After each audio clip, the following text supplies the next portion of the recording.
Hello guys, welcome to solution Mitra. तो दोस्तों, आज का क्वेश्चन है, देयर आर टू चार्जेस। दो चार्ज दिए गए हैं, एक 1 माइक्रोकूलम का, एक +5 माइक्रोकूलम का। और हमें ये रेशियो पूछ रहा है, जो फोर्स इन दोनों पे लग रहा होगा उसका रेशियो पूछ रहा है। तो यहाँ पे थोड़ा सा कन्फ्यूजन ये हो जाता है कि जैसे यहाँ पे ये कह रहा है कि एक तो +1 माइक्रोकूलम का है और दूसरा है हमारा +5 माइक्रोकूलम का। ठीक है। तो हमें फोर्स, जैसे कि हमें पता है कि जो कूलम कूलम का रूल है उसके हिसाब से हम फोर्स निकालते हैं किन्हीं भी दो चार्जों के बीच में जो कि एक दूसरे से कुछ डिस्टेंस पे सेपरेटेड रखे गए हैं। वो होता है हमारे पास 1/4 पाई एप्सिलॉन 0 Q1 Q2, जो दो चार्ज के बीच हमें फोर्स देखना है, और उनके बीच की डिस्टेंस का स्क्वायर। लेकिन यहाँ पे न तो हमें डिस्टेंस पता है, न ही हमें ये दिया गया है कि फोर्स जो निकालना है वो इन दोनों पे निकालना है। तो किसके मतलब किस उससे निकालना है, किसके कारण इन पे फोर्स लग रहा। तो जनरली इस क्वेश्चन में ये हमें रेशियो पूछ रहा है फोर्स का। तो भाई सीधी सी बात है कि उसने सीधे सीधे ये मान लिया है कि जैसे +1 माइक्रोकूलम के कारण +5 माइक्रोकूलम पे कितना है, और +5 माइक्रोकूलम के कारण +1 वाले माइक्रोकूलम पे कितना है।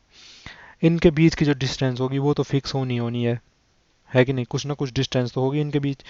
ये इतना तो ये इतना तो हमें पता है कि इनके बीच कुछ ना कुछ डिस्टेंस होगी। तो डिस्टेंस का तो कोई दिक्कत नहीं है, क्योंकि यहाँ पे रेशियो की जो दिक्कत आती है, जो रेशियो है वो पता करना है, तो वहाँ पे हमें डायरेक्शन लेने की ज़रूरत नहीं है। जो वेक्टर फॉर्म है फोर्स की वो जानना जरूरी नहीं है, क्योंकि रेशियो उसके हिसाब से तो नहीं बन पाएगा। रेशियो में मैग्नीट्यूड देखना है फोर्स का। तो मैग्नीट्यूड देखना है, तो मैग्नीट्यूड में हमें डायरेक्शन मेंशन करने की ज़रूरत नहीं है। तो उसमें जनरली ये वाला फॉर्मूला लग जाएगा। अब +1 माइक्रोकूलम के कारण अगर मैं +5 माइक्रोकूलम पे देखना चाह रहा हूँ, तब भी हमारे पास जो फोर्स आएगा तब भी जो हमारे पास फोर्स आएगा वो हमारे पास क्या होगा, 1/4 पाई एप्सिलॉन 0। और Q1 की वैल्यू है 1 माइक्रोकूलम, 1 × 10⁻⁶ कूलम, इंटू यहाँ पे क्या हो जाएगा 5 माइक्रोकूलम की भी क्या हो जाएगी 5 × 10⁻⁻6 माइक्रोकूलम को कूलम में चेंज किया, अपॉन R² जो भी है हमारे पास वो अपनी जगह। ठीक। ऐसे ये F1 है किसके कारण, 1 माइक्रोकूलम के कारण 5 पे। और अगर मैं F2 भी देखना चाहूँ, F2 यानी कि 5 माइक्रोकूलम के कारण 1 माइक्रोकूलम पे, सिर्फ मैग्नीट्यूड देख रहा हूँ, यहाँ पे डायरेक्शन मेंशन नहीं कर रहा हूँ, क्योंकि रेशियो में वैसे भी डायरेक्शन का कोई सेंस बनेगा नहीं, है कि नहीं। यहाँ पे सिर्फ मैग्नीट्यूड ही देखना चाह रहा है ये फोर्स का। तो ये फिर से हमारे पास अब इस टाइम अगर मान बात 5 के कारण देख रहा हूँ, तो 5 × 10⁻⁻6 कूलम माइक्रोकूलम को चेंज किया, 1 माइक्रोकूलम को चेंज किया Q1 और Q2, 1 × 10⁻⁶ क्या कूलम, अपॉन R²। ऊपर भी वही थी, दोनों के बीच की डिस्टेंस यहाँ भी वही है। ठीक है। अब आप खुद देख लीजिए, अगर मैं इनका रेशियो करना चाहूँ, F1/F2 करना चाहूँ, F1/F2 करना चाहूँ तो क्या आएगा वो, F1/F2 क्या आएगा।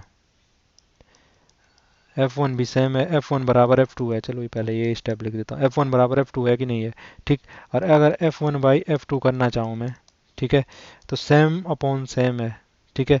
तो क्या आ जाएगा, रेशियो 1/1 हो जाएगा। ठीक। यानी कि रेशियो जो हो गया 1:1 हो गया। और इनमें से कौन सा ऑप्शन 1:1 बता रहा है हमारे पास, तो ऑप्शन बी सही है।